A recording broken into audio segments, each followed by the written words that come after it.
নিয়েছিলাম চিকেন থালি। আর বিশ্বাস করো কোয়ান্টিটি যেমন ভালো না, আর কোয়ালিটিও একদম বেকার। আর মা দিদিমা তো খায়নি, কারণ মা দিদিমার উপোস ছিল, ষষ্ঠী যেহেতু। তো ওই জন্য বাড়ি থেকে মা কিছু লাঞ্চের জন্য নিয়ে এসেছিলো করে, তো ওটাই খেয়েছিল। তো আমরা ট্রেনে উঠে আবার খিদে পেয়ে গিয়েছিল, তো ওই জন্য ঝালমুড়ি খেয়েছিলাম, সাথে এই যে লজেন্স, কেউ ছোলা ভাজা, বাদাম, নানা রকম খাওয়া দাওয়া করতে করতে, গল্প করতে করতে আমরা আসানসোল পৌঁছে যাই 3:30-4টে নাগাদ।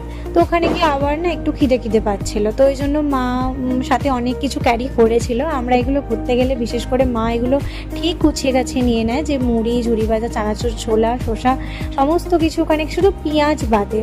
এই জন্য একটু ভালো লাগছিল না, কিন্তু কি আর করা যাবে, মার দিদিমা সেদিনকে উপোস ছিল, ওই জন্য এইভাবেই মাখা হয়েছিল। কিন্তু বেশ ভালো লেগেছিল, সবাই মিলে আনন্দ করে খাওয়ায়।